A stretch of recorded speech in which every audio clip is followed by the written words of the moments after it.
is none other than Jake the Snake Roberts.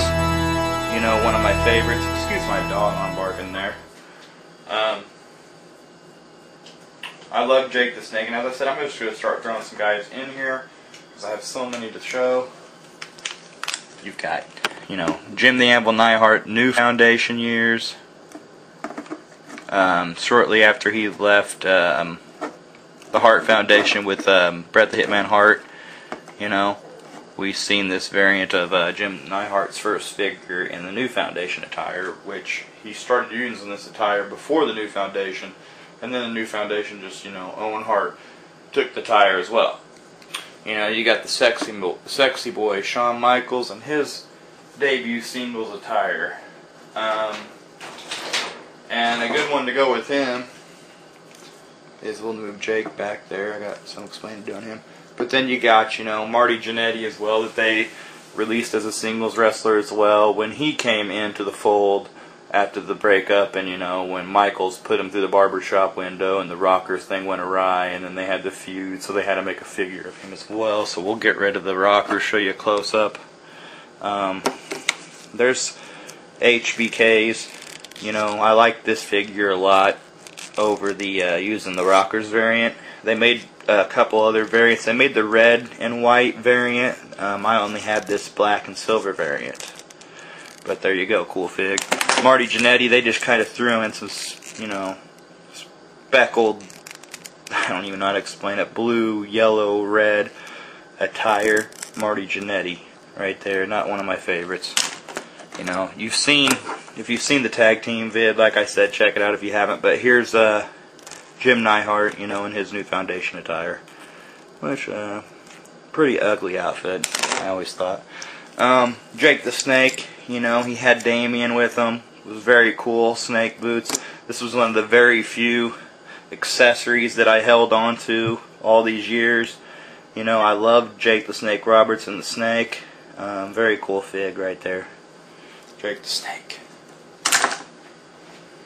Here, we'll just keep them coming. It's going to be like a little battle royal.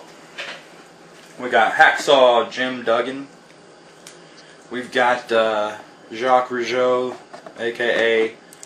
the Mountie. A lot of these guys are hard to stand up in this ring. This ring's a little warped over the years. You got the Repo Man, who was also Demolition Smash. I've showed everybody Ray Traylor as Big Boss Man. He counts for a singles wrestler too, even though I put him in the tag team video that I've been talking about with Akeem as the Twin Towers. The Akeem that's the broken arm. So there's Big Boss Man once again. As you can see, you had Hacksaw Jim Duggan in his classic blue tights. Wish I could have held on to the 2x4, but as I said, a lot of the accessories were hard to hang on to when you're a kid. You know, things get misplaced and you just don't ever find them, or they end up getting like melted onto a radiator like my Big Boss Man's nightstick did. I didn't mention. Also, you got, you know, the Mountie. Jacques Rougeau hated this gimmick, but, you know, they made a figure of him. I had to get everybody that, you know, ever existed in the wrestling at that time. Usually they made a lot of variants for, they made a lot of likenesses, you know. So there's the Mountie. Then you got the Repo Man, who was also pretty ridiculous. You know, he's supposed to come out there and repossess, you know, whatever you got. Like, he repossessed Macho Man's hat. That was actually Demolition Smash, sorry. A lot of people know, a lot of people know that, some people don't, but if you don't, yeah, Repo Man, his previous gimmick was Demolition Smash. Even had the eagle tattoo and everything, so there you have it. Here's another one that I, you know, ended up keeping the accessory to, the Berserker. Papa Shango.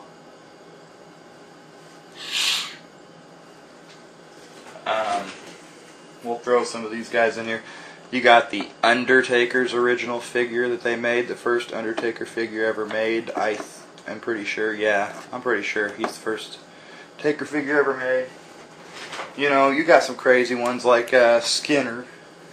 You know, who really wanted a Skinner figure? Well, that comes to just, I think collectors just wanted, you know, variants of all the guys. because I'm sure there were guys collecting them back then. This is a very popular line and one of the most expensive to date, I was told on a previous vid by somebody, so thanks for that comment. But there's Skinner, you know, and as I said, you know, the Berserker, he was pretty cool. I liked him. He used this figure a lot. Had the same mold that, you know, Hacksaw Jim Duggan had, but he also put the cloak on him, or whatever you'd call that thing that he wore, and I managed to keep that on for all these years. You know, a lot of people have lost that, I've seen in these vids, but a cool fig there. He had to wrestle with horns on. I don't know how safe, you know, that would be. Probably not real safe. Probably stab a few people, I'm sure, gore a few people. That wouldn't have been good. Kind of weird that you had to wrestle with a horned helmet on from a Viking days. Here's one of the weird ones. Papa Shango. You know, he was real creepy to me when I was a kid. He ended up becoming the Godfather, you know, pimping hoes, riding the hoe train. Pretty creepy little fig right here. You know, he'd scare a lot of kids even today. Pretty cool gimmick. I think he'd still work, really. I should bring him back. Fat chance, but, you know, that'd be cool. Give me your thoughts on what you think of Papa Shango, if you think that was a good gimmick, by the way.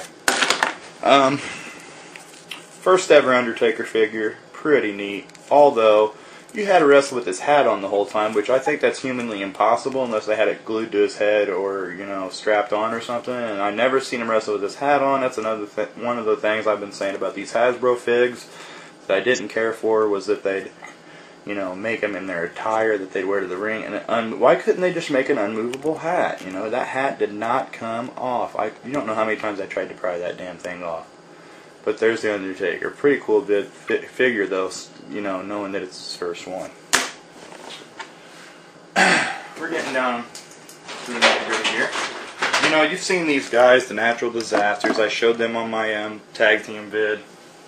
Everybody should check that out, because I keep talking about it.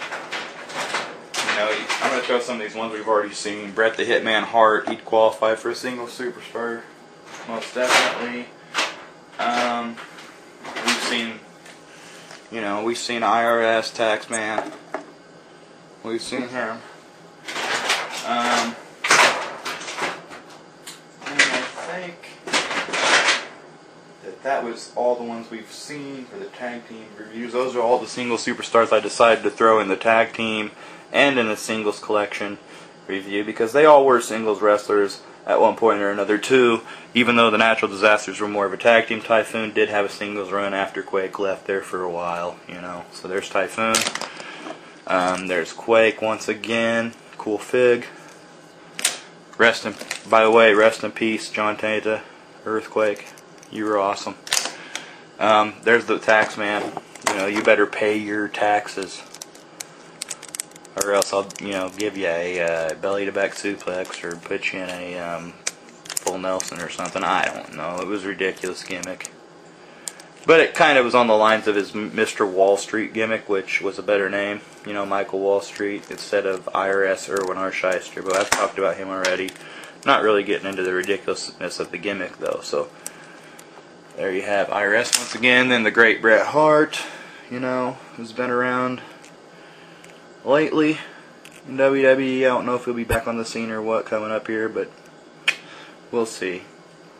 Hitman once again. Everybody check out my tag team, you know, review with him in there. He's on there too.